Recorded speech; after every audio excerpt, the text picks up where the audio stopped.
Hi guys, आप सभी का स्वागत है spoken English for all video lecture number 3। आज हम सीखने जा रहे हैं the concept of sentences. What are sentences? Sentences मतलब वाक्य। किसी भी भाषा में, नॉट ओनली इन इंग्लिश, किसी भी भाषा में सेंटेंसेस का एक इंपॉर्टेंट रोल होता है। एक्चुअली सेंटेंसेस ही सब कुछ है। अगर आप सेंटेंसेस बना पाएंगे तो आप बेटर से बेटर अंग्रेजी भाषा का यूज़ कर सकते हैं। लेकिन अगर आप सेंटेंसेस बनाने में प्रॉब्लम कर रहे हैं, जो कि मैक्सिमम बच्चे करते हैं, जैसे कि सेंटेंसेस का क्या पार्ट्स हैं वो अगर हमें नहीं पता तो हम प्रॉपर्ली सेंटेंस नहीं बना पाएंगे। तो आज हम देखेंगे parts and types of sentences. Before starting this I want to ask what are sentences? Sentences are not only group of words. ऐसा नहीं कि कुछ वर्ड्स साथ में मिला दिया और वो सेंटेंस बन जाएगा। Sentences are use for communication, वार्तालाप में यूज़ होते हैं, लेकिन it should convey a meaning. अगर वो मीनिंग कन्वे नहीं कर रहा है then it will not be a sentence. It should convey a proper meaning. Okay, so this is the definition of sentence. So before starting types we will go in parts. What are the parts of sentence? Sentences की क्या, वाक्य क्या अंग होते हैं? तो सबसे पहला जो मोस्ट इंपॉर्टेंट है subject, then verb, then object. देखिए सब्जेक्ट क्या होता है? जैसे मैं बोलूँ उत्कर्ष इज माई ब्रदर, तो यहाँ पे किसके बारे में बात की गई है? उत्कर्ष के बारे में। तो सेंटेंस में सब्जेक्ट क्या होगा? Utkarsh. Rohit is going to school, Rohit school जा रहा है, तो यहाँ पे किसके बारे में बात की है? रोहित। तो रोहित क्या कहलाएगा? सब्जेक्ट। सब्जेक्ट मतलब हिंदी में हम इसको कर्ता भी बोलते हैं, आपको पता होगा।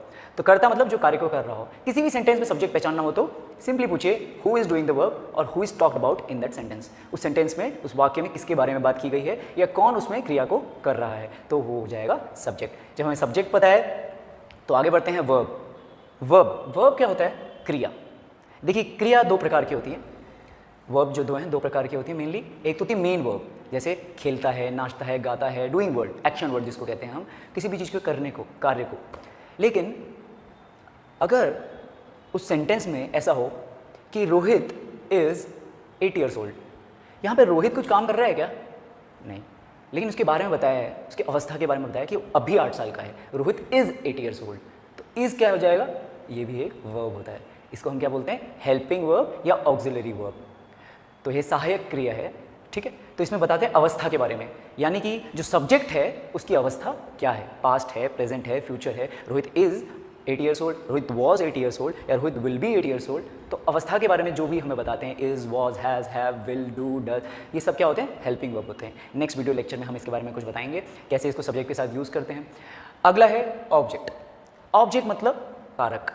किसी भी वाक्य में जो भी सब्जेक्ट के एक्शन से या स्टेट से अफेक्ट होता है उसको क्या कहलाते हैं? ऑब्जेक्ट।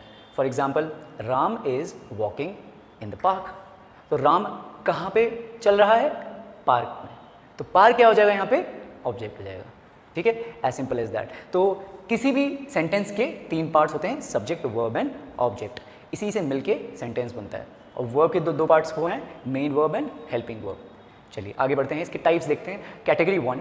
कैटेगरी 1 में हम सबसे पहले देखते हैं असर्टिव। इसको असर्टिव या डिक्लेरेटिव भी बोलते हैं। इसमें क्या होता है?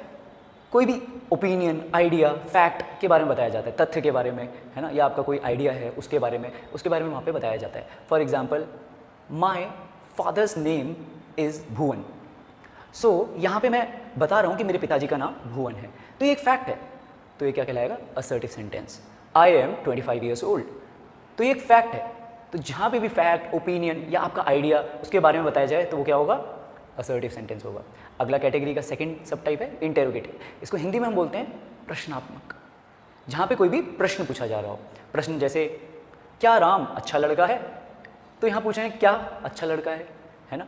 जैसे अगर हम वाई का भी इस्तेमाल कर सकते हैं, why is Ram not coming here, है ना। Why, what, where, whenever, ये सब हम WH फैमिली में पढ़ेंगे। जब भी इनका यूज़ होता है तो इंटेरोगेटिव सेंटेंस हम बनाते हैं इनसे। तो इसमें प्रश्न पूछते हैं बेसिकली हम, प्रश्न, कुछ सवाल। अगला है इम्पेरेटिव। इम्पेरेटिव में हम कुछ रिक्वेस्ट या आज्ञा या आदेश के लिए इम्पेरेटिव सेंटेंसेस का इस्तेमाल करते हैं। इम्पेरेटिव में जैसे मैं बोलूँ कम हेयर और गो टू द मार्केट, कुछ आज्ञा दे रहा हूँ, आदेश दे रहा हूँ, कुछ रिक्वेस्ट कर रहा हूँ, तो वो इम्पेरेटिव सेंटेंस में आएगा। अगला है एक्सक्लेमेटरी। एक्सक्लेमेटरी को हम विस्मयादि बोधक भी बोलते हैं हिंदी में। इसमें क्या होता है? कोई सडन फीलिंग, अचानक से आपका कोई भाव उमड़ के आता है, वो खुशी का भी हो सकता है, दुख का भी हो सकता है, तो उसको हम क्या एक्सक्लेमेटरी सेंटेंसेस में इस्तेमाल करते हैं। इसके लिए एक चिन्ह भी होता है जिसको हम बोलते हैं एक्सक्लेमेशन मार्क। तो ये एक्सक्लेमेशन मार्क लगता है। जैसे अगर आपके साथ कुछ बहुत अच्छा हुआ, लॉटरी लग गई या कुछ हो गया, तो आप क्या बोलेंगे, वाओ इट्स अमेजिंग, है ना। सो अगर आपका कोई एक्सीडेंट होने वाला, उससे बच जाएं आप, तो क्या बोलेंगे, oh God, thank God, like that, है ना। तो इसमें एक्सक्लेमेशन, अचानक कोई भाव अगर उमड़ के आता है तो अगला कैटेगरी है कैटेगरी नंबर 2। तो कैटेगरी नंबर 2 में जो टाइप्स हैं वो हैं affirmative, negative, interrogative and negative interrogative. Interrogative यहाँ पे दोबारा आया है, लेकिन ये कैटेगरी के जो टाइप्स हैं वो हम बेसिकली टेंसेस में पढ़ते समय यूज़ करेंगे। हर टेंस में हम इन चारों कैटेगरी से सेंटेंस बना के देखेंगे। तो जैसे अफर्मेटिव सेंटेंस अगर हम पे बनाएं तो हम बोलेंगे Ram is a good boy, तो क्या होगा, अफर्मेटिव, पॉजिटिव, मतलब जहाँ पे सकारात्मक बात की गई, Ram is a good boy. अगर हमने बोला नेगेटिव, नेगेटिव मतलब आपको पता है नकारात्मक, तो Ram is not a good boy. यहाँ पे इंटेरोगेटिव कैसे होगा, is Ram a good boy, question mark, पूछ रहे हैं क्वेश्चन। और नेगेटिव इंटेरोगेटिव, N+I लिख दिया मैंने। नेगेटिव इंटेरोगेटिव कैसे होगा, is Ram not a good boy, क्या राम एक अच्छा लड़का नहीं है। तो इस तरीके से हम ये 4 कैटेगरी भी, 4 सब टाइप्स होते हैं सेकंड कैटेगरी हमारे सेंटेंसेस के। तो इस वीडियो लेक्चर में इतना ही सेंटेंसेस के बारे में। The most important is sentences के टाइप्स क्या पार्ट्स क्या होते हैं एंड द 2 टाइप्स और 2 कैटेगरीज।